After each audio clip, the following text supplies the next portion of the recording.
Il avait bel et bien été témoin de la promotion et de l'augmentation de salaire de son petit ami, mais il n'arrivait pas à s'en réjouir, car à peine promu, son compagnon avait annoncé ses fiançailles avec la fille de son patron. Pire encore, il avait délibérément recommandé Annie pour rédiger l'article sur leurs fiançailles. Comme l'entreprise avait toujours eu une tolérance zéro pour les relations amoureuses au bureau, ils avaient caché leur intimité pendant 3 ans. Annie avait voulu dévoiler l'hypocrisie de son petit ami, mais dans sa lâcheté, elle avait finalement choisi de fuir. Sur le chemin du retour, Annie s'efforçait de contrôler ses émotions, mais la douleur perçante, telle une lame acérée, avait brisé sa façade de force.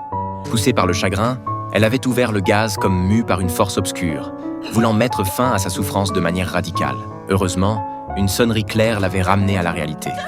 Elle s'était empressée de fermer le gaz et d'ouvrir la fenêtre pour respirer à plein poumon. Une fois son esprit un peu apaisé, elle avait ouvert le message. « Je suis très intéressée par la location de votre maison. Si c'est possible, vous êtes mon sauveur. » C'était Marie qui avait envoyé ce message. Cette femme forte qui régnait sur le monde de la publicité avait consacré sa jeunesse et son énergie à sa carrière. Cependant, cette obsession pour le travail lui avait valu de nombreux échecs amoureux. Il y a tout juste 3 jours, elle avait découvert par hasard que son petit ami l'avait trahi.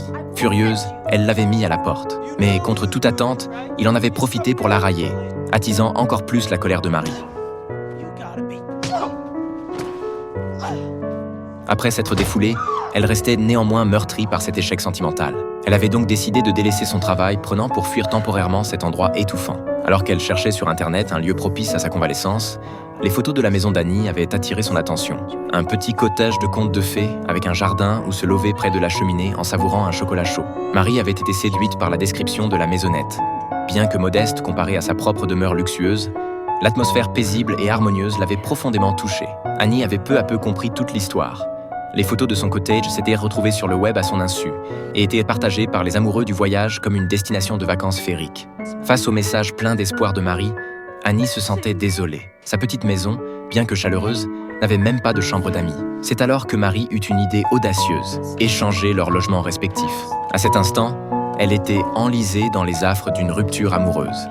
Et voilà que surgissait soudain une opportunité de s'évader. Cerise sur le gâteau. Le logement de Marie était une somptueuse villa. Presque sans hésiter, Annie accepta cette proposition.